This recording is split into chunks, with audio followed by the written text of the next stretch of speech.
Assalamualaikum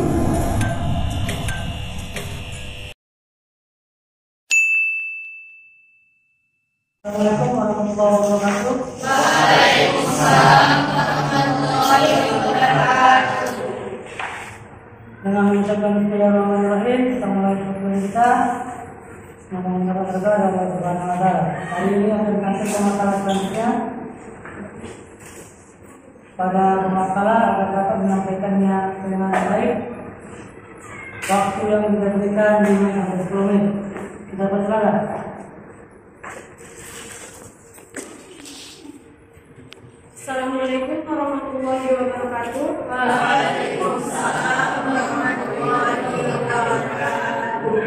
Alhamdulillahirabbil alamin. Wassalatu wassalamu ala asyrofil anbiya'i wal mursalin wa ala alihi washabbihi ajmain. Yang pertama-tama marilah kita ucapkan puji dan syukur kita kepada Allah Subhanahu wa Ta'ala, yang mana pada hari ini kita masih diberi kesehatan, keselamatan dan kesempatan untuk berkumpul di kampus ini. Dan tak lupa pula salawat beramai salam marilah kita hadiahkan kepada junjungan Nabi besar kita Muhammad Sallallahu Alaihi Wasallam. Semoga di hari yang berbahagia nanti kita akan mendapat syafaatnya masing-masing. Yang saya hormati Bapak dosen informatika, Bapak Dr. Sasana Ginting MA, dan yang saya hormati teman-teman sekalian. Berdirinya kami di sini ingin menyampaikan sedikit hasil diskusi kami yang berjudul penulisan karya ilmiah. Kami dari kelompok 8 yang terdiri dari saya Hasanatul Mardiya Barutamina sebagai moderator dan pemateri pertama, dan teman saya dari angkat sebagai pemateri kedua, dan seterusnya. Baik, langsung saja kita masuk ke pemateri pertama.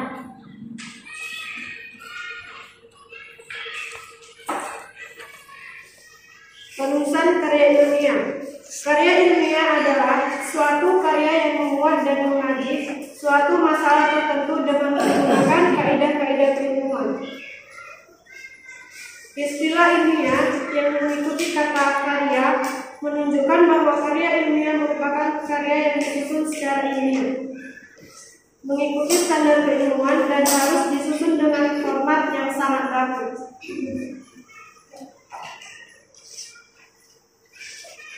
Pembagian karya ilmiah. Pada dasarnya, tulisan ilmiah dapat diwujudkan artikel, makalah, naskah siaran radio, dan berbagai wujud lainnya. Karya ilmiah murni adalah karya ilmiah yang ditulis oleh para ilmuwan dan akademisi berdasarkan hasil penelitian dan hasil pemikiran atau kajian pustaka untuk tujuan tertentu. Karya ilmiah ditulis murni yang sering disebut karya ilmiah akademik. Dalam bab ini, tidak semua penulis ilmiah murni ini dijelaskan hanya penulisan makalah dan skripsi saja. Makalah merupakan jenis karya ilmiah yang biasanya tidak terlalu panjang dan diperuntukkan dalam rangka untuk menyelesaikan tugas tertentu dalam suatu kuliah tertentu atau untuk diperbincangkan dalam suatu pertemuan ilmiah seperti seminar, simposium, atau konferensi ilmiah.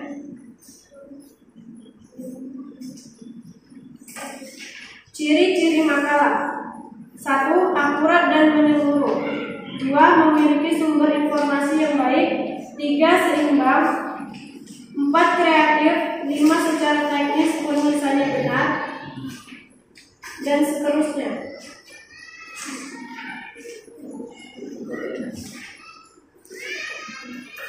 Sistematika penulisan makalah. Berdasarkan pembagian makalahnya, makalah yang demikian pula dengan karya-karya ilmiah yang lain dapat dibagi menjadi 3 bagian.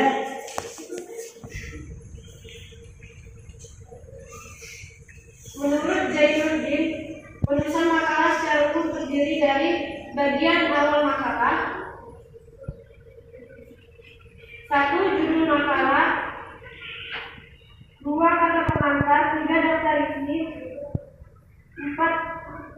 gambar jika ada 5 daftar tabel. Bagian inti makalah yaitu 1 pendahuluan, 2 permasalahan, 3 pembahasan, 4 penutup. Bagian akhir makalah 1 daftar pustaka, 2 lampiran, dan selanjutnya kami berjalan ke teman saya. Yang kedua, skripsi. Karya tulis ilmiah yang dijadikan sebagai persyaratan akhir untuk memperoleh gelar akademik pada perguruan tinggi disebut skripsi, tesis atau disertasi. Skripsi bertujuan agar mahasiswa mampu menyusun dan menulis karya ilmiah sesuai dengan bidang ilmunya. Skripsi merupakan persyaratan untuk mendapatkan status sarjana di setiap perguruan tinggi negeri atau PTN maupun perguruan tinggi swasta yang ada di Indonesia. Istilah skripsi sebagai tugas akhir sarjana hanya digunakan di Indonesia. Negara lain seperti Australia menggunakan istilah tesis untuk penyebutan tugas akhir dengan riset untuk jenjang urgent graduation atau S1 atau post graduation atau pasca sarjana. Berikut dikemukakan aspek yang dapat membedakan skripsi, tesis, dan disertasi. Yang pertama, aspek permasalahan. Yang kedua, aspek kajian pustaka. Yang ketiga, aspek metodologi penelitian. Yang kedua, tujuan,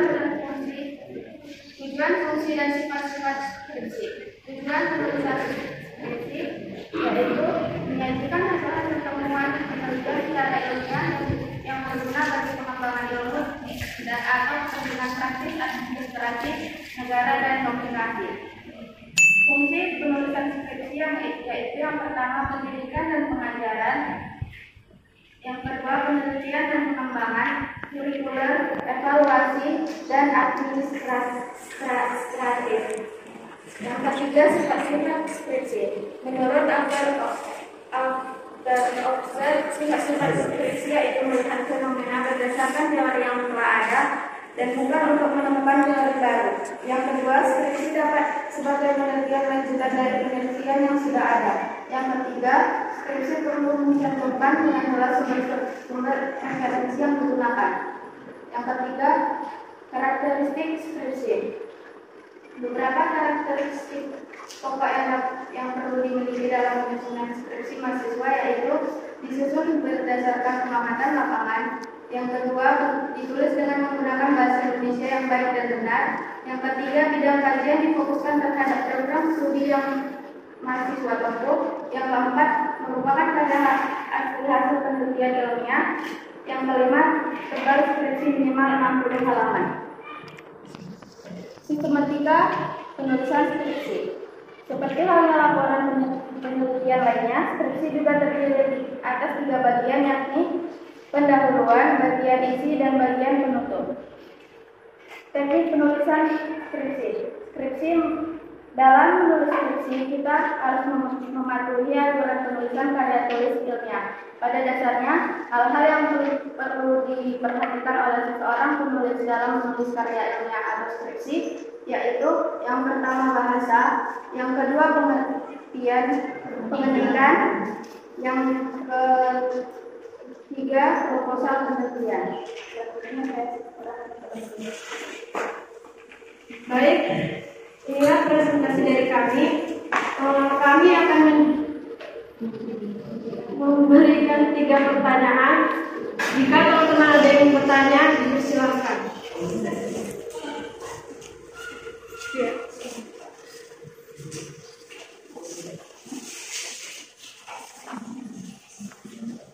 Assalamualaikum warahmatullahi wabarakatuh.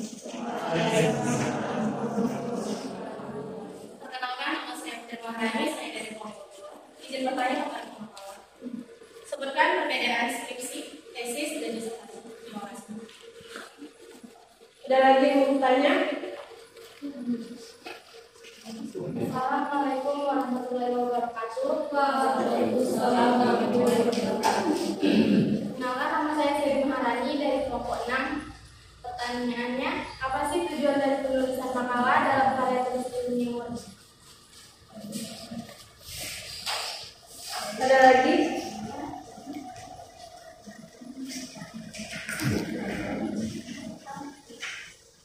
Baik, jika tidak ada, kami tutup pertanyaan itu.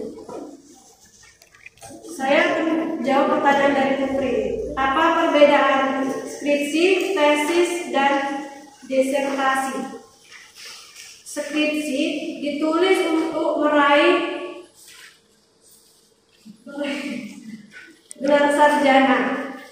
Tesis ditulis untuk meraih gelar magister, dan tesis ditulis untuk meraih gelar doktor. Disertasi.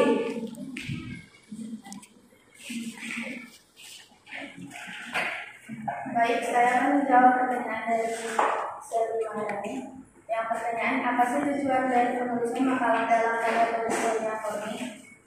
Secara umum, tujuan penulisan makalah adalah untuk kepentingan penyajian hasil penelitian atau gagasan pemikiran dalam suatu diskusi.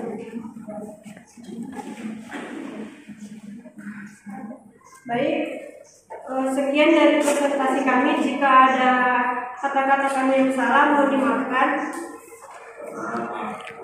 Kami sudahi, wabillahi taufiq wal hidayah. Assalamualaikum warahmatullahi wabarakatuh. Waalaikumsalam warahmatullahi wabarakatuh. Pemakalah sudah menyampaikan makalahnya dengan baik, menjelaskan dengan rinci bagaimana itu pengertian karya tulis ilmiah, lalu pembagian karya tulis ilmiah, ada yang murni, ada yang tidak murni. Yang murni itu bisa seperti makalah, skripsi, tesis, dan disertasi. Yang penulisan karya ilmiah murni itu harus memenuhi standar penulisan baku, ada footnote, ada halaman, ada daftar pustaka, ada daftar isi, dan seterusnya. Sementara karya tulis ilmiah tidak murni itu seperti artikel, judul maupun resensi yang tidak memerlukan tata bahasa baku yang sebagaimana layaknya tulisan karya ilmiah murni. Ya, tidak perlu membuat daftar pustaka, tidak perlu membuat daftar isi, tapi dia langsung mengambil sumber itu dari sesuatu dan memberikan penjelasan di tulisan itu. Artinya ada perbedaan yang jelas antara karya tulis ilmiah tidak murni dan karya tulis ilmiah murni. Namun walaupun berbeda, kedua-duanya itu memiliki makna yang sama, tujuan yang sama, dan bisa dipertanggungjawabkan secara ilmiah. Kedua-duanya adalah karya tulis ilmiah yang bisa dipertanggungjawabkan keilmiahannya. Dia berdasarkan data, berdasarkan referensi, berdasarkan fakta-fakta yang ada, dan memiliki kesimpulan dan solusi terhadap tulisan masing-masing. Demikian. Mudah-mudahan diskusi kita hari ini memberikan manfaat kepada kita semua maupun masyarakat luas. Bila ini saya dengar, Assalamualaikum warahmatullahi wabarakatuh.